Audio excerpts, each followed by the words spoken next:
इस देश का न्याय व्यवस्था कूड़े का समान है। जो सिटियों में कूड़े देखे हैं ना, जगह-जगह इतने सारे कचरे पड़े रहते हैं, उससे भी गए गुजरे हैं इस देश का न्याय व्यवस्था। और बीजेपी ने नया न्याय व्यवस्था बनाया, ये अंग्रेज़ों का न्याय व्यवस्था है बोल के उसको बदल के बीएनएस बनाया, भारतीय न्याय संहिता, बीएनएस।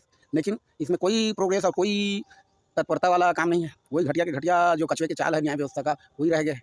बताइए, 5 साल से कोई व्यक्ति अंदर है और उसका चार्जशीट भी दाखिल नहीं हुआ कोर्ट में। कोर्ट बोलता है कि सुप्रीम कोर्ट बोलता है कि इस पे ज़मानत नहीं दिया जा सकता क्योंकि चार्जशीट दाखिल नहीं हुआ। अब अगर ये व्यक्ति 5 साल या 10 साल, जब आप 20 साल रख लिए उसको अंदर और बाद में पता चल रहा है कि इसको झूठे आरोपों में फँसाया गया और क्या बोलते हैं उसको षड्यंत्र करके फँसाया गया, उसको अंदर रखा गया, 20 साल आपने न्याय उसको अंदर रख दिया और उस दिन क्या होगा?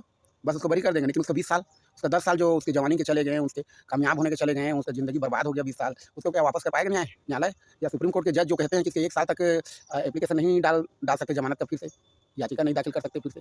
सुप्रीम कोर्ट के वो जज जिन्होंने कहा, उन लोगों को वापस लौटा पाएँगे?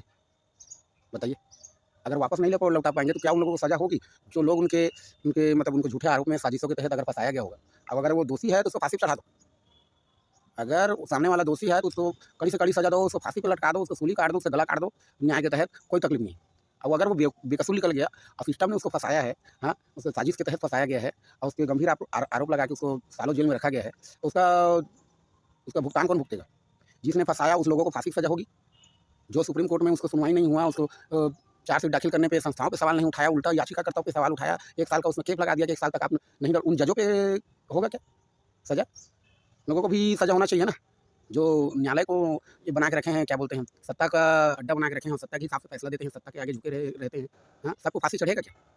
जिसने उसको चार्जशीट आरोप गलत लगाया होगा, जिसने जो न्यायालय आँख बंद कर लिया है, ऐसे ही मामले में कई केसों में बोलता है उच्च न्यायालय, सुप्रीम कोर्ट कि भाई तुम प्रोसेसर जो है, प्रोसेसिंग है जो है न्यायालय का, ये जो प्रोसेस है इसमें सज़ा हो जाता है। लोगों को 5 साल 10 साल अगर वो प्रोसेस के तहत जो सज़ा भुगता जाता है और वो बाद में वो अगर निर्दोष हो जाता है, तो ये प्रोसेस भी एक सज़ा हो जाता है। तो इसीलिए ज़मानत मिलना चाहिए लोगों को, सुप्रीम कोर्ट ही कहता है। हाई कोर्ट में एक मामले में कहता है कि भाई नहीं मिलना चाहिए। बताइए, अरे 5 साल लगता है एजेंसियों को, 5 साल, 4 साल चार्जशीट दाखिल नहीं किए हैं 5 साल में, और कितना साल चाहिए? 50 साल चाहिए क्या चार्जशीट दाखिल करने में? अंधा हो गया है न्यायालय इस देश का। उल्टा-सीधा उल-जुलूल तर्क ही नहीं है भाई, एकदम मूर्खों जैसा तर्क करता है। इस देश में सुप्रीम कोर्ट भी कभी-कभी मूर्खों जैसा तर्क करता है। इस देश में क्या बोलते हैं, ईसीआई, इलेक्शन कमीशन भी मूर्खों जैसा तर्क करता है। बताइए, इन लोगों का तर्क है कि पढ़े-लिखे भी हैं कि ये लोग अनपढ़ गँवार और खाली ऐसे ही चले गए हैं। ये सत्ता के आगे इतना झुक गए हैं कि खाली सत्ता के जूते चाट रहे हैं। ये आम आदमी का भड़ास है और निकलेगा ही, चाहे वो सुप्रीम कोर्ट हो, चाहे वो इलेक्शन कमीशन हो, चाहे वो देश का कार्यपालिका हो, कोई भी हो, निकलेगा ही। जय जवान, जय किसान, जय भारत।